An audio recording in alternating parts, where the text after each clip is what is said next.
ಇದು ಚಂದನವನಕ್ಕೆ ಸಂಬಂಧಪಟ್ಟಂತಹ ಸ್ಫೋಟಕ ಸ್ಟೋರಿ. ರಾಜಕಾರಣಿಗಳ ಜೊತೆ ಡೇಟಿಂಗ್ ಮಾಡ್ತಾರಾ ಆ ಖ್ಯಾತ ನಟಿ? ಪೊಲಿಟಿಷಿಯನ್ಸ್ಗಳ ಜೊತೆ ಡೇಟಿಂಗ್ ಮಾಡ್ತಾರಾ ಆ ಖ್ಯಾತ ನಟಿ? ಹಾಗಾದ್ರೆ ಆ ನಟಿ ಯಾರು? ರಾಜಕಾರಣಿಗಳ ಜೊತೆಗೆ ಡೇಟಿಂಗ್ ಮಾಡಿದ್ರೆ ಒಳ್ಳೆ ದುಡ್ಡಾಗುತ್ತೆ. ಕನ್ನಡದ ಖ್ಯಾತ ಕಿರುತೆರೆ ನಟಿಗೆ ಬಿಗ್ ಆಫರ್ ಇದು. ಪದೇ ಪದೇ ಮೆಸೇಜ್ ಮೂಲಕ ಆಫರ್ಗಳನ್ನು ವ್ಯಕ್ತಪಡಿಸ್ತಾ ಇದ್ದಾರೆ ಅಪರಿಚಿತರು. ಆಸಕ್ತಿ ಇದ್ದರೆ ಸಂಪರ್ಕಿಸುವಂತೆ ಸಂದೇಶ. ರಾಜಕಾರಣಿಗಳ ಜೊತೆ ಡೇಟಿಂಗ್ ಮಾಡ್ತಾರಾ ಆ ನಟಿ? ರಾಜಕಾರಣಿಗಳ ಜೊತೆಗೆ ಡೇಟಿಂಗ್ ಮಾಡಿದ್ರೆ ಒಳ್ಳೆ ದುಡ್ಡು ಸಿಗುತ್ತೆ. ಅದರ ಅರ್ಥ ರಾಜಕಾರಣಿಗಳ ಜೊತೆಗೆ ಡೇಟಿಂಗ್ ಅನ್ನೋದು ಅವರ ವ್ಯಾಖ್ಯಾನದ ಪ್ರಕಾರ ಬೇರೆ ತರಹನೇ ಇರುತ್ತೆ. ಕನ್ನಡದ ಖ್ಯಾತ ನಟಿಗೆ ಆಫರ್ ಸಿಕ್ಕಿದೆ ಸೋಷಿಯಲ್ ಮೀಡಿಯಾದಲ್ಲಿ. ಪದೇ ಪದೇ ಮೆಸೇಜ್ ಮೂಲಕ ಆಫರ್ಗಳನ್ನ ವ್ಯಕ್ತಪಡಿಸುತ್ತಿದ್ದಾರೆ. ಆಸಕ್ತಿ ಇದ್ದರೆ ಸಂಪರ್ಕಿಸುವಂತೆ ಸಂದೇಶವನ್ನು ಕೊಡಲಾಗಿದೆ. ರಾಜಕಾರಣಿಗಳ ಜೊತೆ ಡೇಟಿಂಗ್ ಮಾಡ್ತಾರಾ ಹಾಗಾದ್ರೆ ಆ ನಟಿ ಎನ್ನುವಂತಹ ಪ್ರಶ್ನೆ. ರಾಜಕಾರಣಿಗಳ ಜೊತೆಗೆ ಡೇಟಿಂಗ್ ಮಾಡಿದರೆ ಒಳ್ಳೆ ದುಡ್ಡಾಗುತ್ತೆ, ಹೆಸರಾಗುತ್ತೆ, ಇನ್ಫ್ಲೂಯೆನ್ಸು ಸಿಗುತ್ತೆ. ನಿಮಗೆ ಎಲ್ಲಿ ಬೇಕಾದರೂ ಆ ಪ್ರಭಾವವನ್ನು ಬಳಸಿಕೊಳ್ಳಬಹುದು. ನೀವು ಮಾತ್ರ ಚೂಸ್ ಮಾಡಬೇಕಾಗಿರೋದು ಡೇಟಿಂಗ್ ಎನ್ನುವಂತಹ ಮಾರ್ಗ. ಆಸಕ್ತಿ ಇದ್ದರೆ ಸಂಪರ್ಕಿಸುವಂತೆ ಸಂದೇಶವನ್ನ ಕಳುಹಿಸಿಕೊಡಲಾಗಿದೆ. ಹಾಗಾದ್ರೆ ಆ ರಾಜಕಾರಣಿ ಯಾರು ಮತ್ತು ಆ ಖ್ಯಾತ ನಟಿ ಯಾರು? ರಾಜಕಾರಣಿಗಳ ಜೊತೆಗೆ ಡೇಟಿಂಗಿಗೆ ನಟಿಗೆ ಆಫರ್ ಬಂತಂತೆ. ಗಣ್ಯರು ರಾಜಕಾರಣಿಗಳ ಜೊತೆಗೆ ಡೇಟಿಂಗ್ ಮಾಡಿದ್ರೆ ಜೇಬು ತುಂಬಾ ಕಾಸು, ಮನಸ್ಸು ತುಂಬಾ ಪ್ರಭಾವ, ಇನ್ಫ್ಲೂಯೆನ್ಸ್ ಎಲ್ಲಿ ಬೇಕಾದ್ರೂ ಬಳಸ್ಕೋಬಹುದು. ಗಣ್ಯರು ರಾಜಕಾರಣಿಗಳ ಜೊತೆಗೆ ಡೇಟಿಂಗ್ ಮಾಡಿದ್ರೆ ಒಳ್ಳೆ ದುಡ್ಡು ಸಿಗುತ್ತೆ, ನಿಮಗೆ ಒಳ್ಳೆ ಅವಕಾಶನೂ ಸಿಗುತ್ತೆ, ಒಳ್ಳೆ ದುಡ್ಡು ಕೊಡಿಸ್ತೀನಿ ಅಂತ ಹೇಳಿ ಮೆಸೇಜ್ ಬಂದಿದೆ.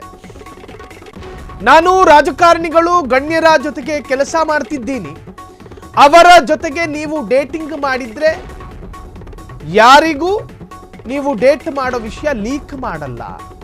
ಒಡ ಹುಟ್ಟಿದವ್ರ ಜೊತೆ ಹೇಳ್ಬಹುದಾಗಿತ್ತು ಇದನ್ನ. ಕನ್ನಡದ ನಟಿಗೆ ಇನ್ಸ್ಟಾಗ್ರಾಂನಲ್ಲಿ ಆಫರ್.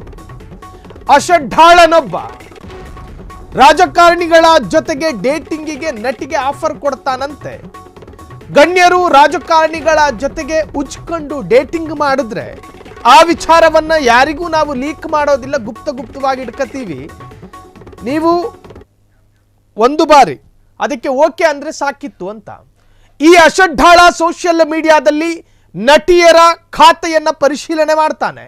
ಯಾವ ನಟಿ ಎಷ್ಟು ಗ್ಲಾಮರಸ್ ಆಗಿದ್ದಾಳೆ ಆ ನಟಿಯನ್ನ ಪರ್ಸನಲ್ ಆಗಿ ಅಪ್ರೋಚ್ ಮಾಡ್ತಾನಂತೆ ಮುಠಾಳ. ರಾಜಕಾರಣಿಗಳ ಜೊತೆಗೆ ನಟಿಗೆ ಡೇಟಿಂಗ್ ಆಫರ್ ಈಗ ಬಹಳಷ್ಟು ಚರ್ಚೆಗೆ ಕಾರಣವಾಗಿದೆ. ಇನ್ಸ್ಟಾಗ್ರಾಂನಲ್ಲಿ ಬಂದಿರುವ ಆಫರ್ನ ಮೆಸೇಜ್ ಹಂಚಿಕೊಂಡಿರುವಂತಹ ನಟಿ ನಮ್ರತಾ ಇದನ್ನೆಲ್ಲ ನಿಲ್ಲಿಸಿಬಿಡಿ ಎಂದು ಮೆಸೇಜ್ ಮಾಡಿದ್ದ ರೋಷನ್ ಎಂಬಾತನಿಗೆ ಖಡಕ್ ಎಚ್ಚರಿಕೆಯನ್ನು ಕೊಡಲಾಗಿದೆ. 2024ರ ಜುಲೈನಲ್ಲೂ ಇದೇ ರೀತಿ ಮೆಸೇಜ್ ಮಾಡಿದ್ದಂತೆ ಮತ್ತೀಗ ಅದೇ ವ್ಯಕ್ತಿಯಿಂದ ಡೇಟಿಂಗ್ ಆಫರ್ ಮೆಸೇಜು ಬಂದಿದೆ. ರೋಷನ್ ಯಾರು, ಏನ್ ಕೆಲಸ ಮಾಡ್ತಾ ಇದ್ದಾನೆ, ಅವನ ಸಂಪರ್ಕ ಜಾಲ ಎಂತಹದ್ದು ಮತ್ತು ಆತನ ಸಂಪರ್ಕ ಜಾಲದಲ್ಲಿ ಯಾವ ಯಾವ ನರದೌರ್ಬಲ್ಯದ ರಾಜಕಾರಣಿಗಳಿದ್ದಾರೆ? ತನಿಖೆಯ ಬಳಿಕ ರೋಷನ್ ಪೂರ್ವಾಪುರ ಗೊತ್ತಾಗಬೇಕು. ರಾಜಕಾರಣಿಗಳ ಜೊತೆಗೆ ನಟಿಗೆ ಡೇಟಿಂಗ್ ಆಫರ್. ಈಗ ಡೇಟಿಂಗ್ ಆಫರ್ ಕೊಟ್ಟಂತಹ ಈ ಅಪರಿಚಿತ ಅಷಡ್ಢಾಳ ತನ್ನದೇ ರಕ್ತ ಹಂಚಿಕೊಂಡು ಹುಟ್ಟಿರುವ ಸಹೋದರಿಯರಿಗೂ ಕೂಡ ಇದೇ ತರ ಆಫರ್ ಅನ್ನು ಕೊಡ್ತಾನ. ಯಾಕೆ ಕೇಳ್ತಾ ಇದ್ದೀನಿ ಅಂದ್ರೆ ಕೈ ತುಂಬ ಕಾಸು ಸಿಗುತ್ತೆ ಅಂದಿದ್ದಾನಂತೆ. ಎಲ್ಲಿ ಬೇಕಾದರೂ ನೀವು ಆತನ ಪ್ರಭಾವವನ್ನು ಬಳಸ್ಕೋಬಹುದು ಅಂತ ಹೇಳಿದ್ದಾನಂತೆ. ಹಾಗಾದ್ರೆ ಇಷ್ಟೆಲ್ಲ ಆಫರ್, ಇಷ್ಟೆಲ್ಲ ಅವಕಾಶ, ಇಷ್ಟೆಲ್ಲ ಕಾಸು ಸಿಗಬೇಕಾದ್ರೆ ಯಾಕೆ ತನ್ನ ಅಕ್ಕ ತಂಗಿಗೆ ಆಫರ್ ಕೊಡಬಾರ್ದು? ಹೆಂಗಿರುತ್ತೀಗ? ಒಡ ಹುಟ್ಟಿದವರಿಗೆ ಕೊಡದೇ ಇರತಕ್ಕಂತಹ ಆಫರು. ಪಾಪ ಹೆಣ್ಮಕ್ಳು ನಾನಾ ಕನಸು ಕಟ್ಕೊಂಡು ಚಂದನವರಿಗೆ ಕಾಲಿಡ್ತಾರ್ರಿ. ಅವರು ಬಟ್ಟೆ ಕಮ್ಮಿ ಹಾಕ್ಕೊಂಡು ಫೇಮಸ್ ಆಗ್ತಾರ, ಅದು ಬೇರೆ. ಅದು ಅವರವರ ವಸ್ತ್ರ ಸ್ವಾತಂತ್ರ್ಯ, ಅದು ಅವರಿಗೆ ಬಿಟ್ಟದ್ದು. ಏನೋ ಒಂದು ಸಣ್ಣ ಪುಟ್ಟ ಪ್ರತಿಭೆಗಳನ್ನು ಇಟ್ಕೊಂಡು ನಾನೇನೋ ಸಾಧಿಸಬೇಕು ಅಂತ ಹೇಳಿ ಸ್ಯಾಂಡಲ್ವುಡ್ಗೆ ಕಾಲಿಡ್ತಾರೆ. ಅಂಥವರನ್ನ ನಿರುತ್ಸಾಹಪಡಿಸೋದಕ್ಕೆ, ಅಂಥವರ ಏನು ಆಸೆಯನ್ನೇ ಎನ್ಕ್ಯಾಶ್ ಮಾಡಿಕೊಂಡು ಕೈ ತುಂಬ ಕಾಸು ಸಿಗುತ್ತೆ, ಓಡಾಡೋದಕ್ಕೆ ಕಾರ್ ಬರುತ್ತೆ, ಎಲ್ಲಿ ಬೇಕಾದರೂ ಅವರ ಪ್ರಭಾವವನ್ನು ಬಳಸ್ಕೋಬಹುದು, ಈ ತರಹದ ಬಣ್ಣ ಬಣ್ಣದ ಆಮಿಷಗಳನ್ನು ಹಾಕಿ ಅವರ ಅವರ ಮನಸ್ಸನ್ನು ಹಾಳು ಮಾಡುವಂತಹ ಪ್ರಯತ್ನ ಇದು ನಿಲ್ಲಬೇಕು. ಈಗಾಗಲೇ ಸ್ಯಾಂಡಲ್ವುಡ್ನಲ್ಲಿ ನಾನು ಕೆಲವರಿಗೆ ಮಾತ್ರ ಹೇಳ್ತಾ ಇದ್ದೀನಿ, ಕೆಲ ನಿರ್ಮಾಪಕರು, ಕೆಲ ಡೈರೆಕ್ಟರ್ಗಳು ಹೆಣ್ಣು ಮಕ್ಕಳನ್ನು ಅತ್ಯಂತ ಕೆಟ್ಟದಾಗಿ ಬಳಸಿಕೊಳ್ಳುವಂತಹ ಪ್ರವೃತ್ತಿ ಕೇವಲ ಮಲಯಾಳಂ ಸಿನಿಮಾ ಇಂಡಸ್ಟ್ರಿಯಲ್ಲಿ ಮಾತ್ರ ಇತ್ತು ಅಂತ ಹೇಳಿ ನಾವು ಈ ಹಿಂದೆ ಕೇಳಿದ್ವಿ. ಆದರೆ ನಮ್ಮ ಕನ್ನಡಕ್ಕೂ ಕೂಡ ಆ ದರಿದ್ರ ಒಕ್ಕರಿಸ್ಕೊಂಡಿದೆ. ಕೆಲವರು ಮಾತ್ರ, ಎಲ್ಲರಿಗೂ ಅಲ್ಲ. ಹೆಣ್ಣು ಮಕ್ಕಳ ಟ್ಯಾಲೆಂಟ್ ನೋಡಿ ಆಕೆಗೆ ಅವಕಾಶ ಕೊಡುವಂತಹ ಒಂದು ವರ್ಗ ಇದ್ರೆ, ಮತ್ತೊಂದು ವರ್ಗ ಹೆಣ್ಣು ಮಕ್ಕಳ ದಷ್ಟಪುಷ್ಟ ದೇಹ ನೋಡ್ಕೊಂಡು ಅವಕಾಶ ಕೊಡೋ ಕೆಲ ನರದೌರ್ಬಲ್ಯ ನಿರ್ಮಾಪಕರು ಇದ್ದಾರೆ ಅನ್ನೋದು ಅಷ್ಟೇ ಸತ್ಯ. ಕೆಲ ನಿರ್ದೇಶಕರು ಇದ್ದಾರೆ ಅನ್ನೋದು ನಗ್ನ ಸತ್ಯ. ಹಂಗೇನೆ ಕನ್ನಡದ ಹೆಣ್ಣು ಮಕ್ಕಳು ಬೆಳಿಬೇಕು, ಕನ್ನಡದ ಹೆಣ್ಣು ಮಕ್ಕಳ ಪ್ರತಿಭೆಯೂ ಕೂಡ ಬೆಳಿಬೇಕು. ಕಿರುತೆರೆಯಿಂದ ಬೆಳ್ಳಿ ತೆರೆಗೆ ಅಥವಾ ದೊಡ್ಡ ತೆರೆಗೆ ಬರಬೇಕು. ಅದು ಆಕೆಯ ಪ್ರತಿಭೆಗೆ ಸಿಗುವಂತಹ ಬೆಲೆ ಮತ್ತು ಆ ಪ್ರತಿಭೆಗೆ ಕೊಡುವಂತಹ ಪ್ರತಿಫಲ. ಅಂತಹ ಹೆಣ್ಣು ಮಕ್ಕಳ ಕನಸನ್ನೇ ಎನ್ಕ್ಯಾಶ್ ಮಾಡ್ಕೊಂಡು ನಾನಾ ತರಹದ ಆಮಿಷಗಳನ್ನು ಒಡ್ಡಿ, ನಿನಗೆ ಅದು ಸಿಗುತ್ತೆ, ಓಡಾಡೋದಕ್ಕೆ ಕಾರ್ ಸಿಗುತ್ತೆ, ಕೈ ತುಂಬ ದುಡ್ಡು ಸಿಗುತ್ತೆ ಅಂಥೇಳಿ ಅವರ ಮಾರ್ಗವನ್ನು ಬದಲಿಸುವಂತಹ ಪ್ರಯತ್ನ ನಡೀತಾ ಇದೆಯಲ್ಲ, ಈ ವಕ್ರ ಬುದ್ಧಿ ಇರತಕ್ಕಂತಹ ವಕ್ರರ ವಿರುದ್ಧ ಸರಿಯಾದ ಕಾನೂನು ಕ್ರಮಗಳಾಗಬೇಕು. ಇನ್ನು ಹಂಗೂ ಅವನಿಗೆ ಅವಕಾಶ ಕೊಡೋ ತೀಟೆ ಇದ್ರೆ ಅವನ ಅಕ್ಕ ತಂಗಿರಿಗೆ ಆಫರ್ ಕೊಡಲಿ.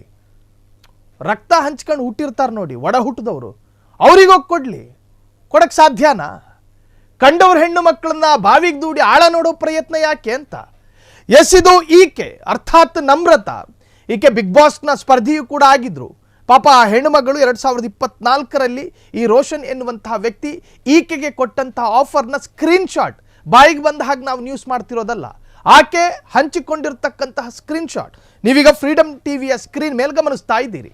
ಆತ ಈಕೆಗೆ ಕೊಟ್ಟಂತಹ ಆಫರ್, ಆ ಆಫರ್ನ ಎಲ್ಲ ಟೆಕ್ಸ್ಟ್ಗಳು ಕೂಡ ಈಗ ಲಭ್ಯವಾಗಿದೆ. ಅದನ್ನೇ ನೀವೀಗ ಫ್ರೀಡಮ್ ಟಿವಿಯ ಸ್ಕ್ರೀನ್ ಮೇಲೆ ನೋಡ್ತಾ ಇದ್ದೀರಿ. ಹಾಗಾದ್ರೆ ಈ ರೋಷನ್ ಯಾರು ಎನ್ನುವಂತಹದ್ದೇ ಪ್ರಶ್ನೆ. ಜೊತೆಗೆ ಆತ ಏನು ಕೆಲಸ ಮಾಡ್ತಿದ್ದ, ಇನ್ನು ಆತನ ಸಂಪರ್ಕ ಜಾಲದಲ್ಲಿ ಯಾವ್ಯಾವ ನರದೌರ್ಬಲ್ಯ ರಾಜಕಾರಣಿಗಳಿದ್ದಾರೆ, ಜೊತೆಗೆ ಯಾವ್ಯಾವ ನಟರಿದ್ದಾರೆ ಎನ್ನುವಂತಹದ್ದು ಪ್ರಶ್ನೆಯಾಗುತ್ತೆ. ತನಿಖೆಯ ಬಳಿಕ ರೋಷನ್ ಪೂರ್ವಾಪರ ಗೊತ್ತಾಗಬೇಕಿದೆ. ಇನ್ನು ತನಿಖೆ ಚುರುಕುಗೊಂಡಿಲ್ಲ. ಇದೇನಾಗುತ್ತೋ ಕಾದು ನೋಡೋಣ.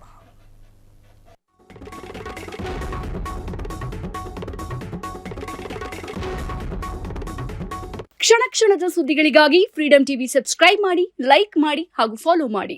ಹೊಸ ಸುದ್ದಿಗಳ ನೋಟಿಫಿಕೇಶನ್ಗಾಗಿ ಬೆಲ್ ಐಕಾನ್ ಮೇಲೆ ಕ್ಲಿಕ್ ಮಾಡಿ.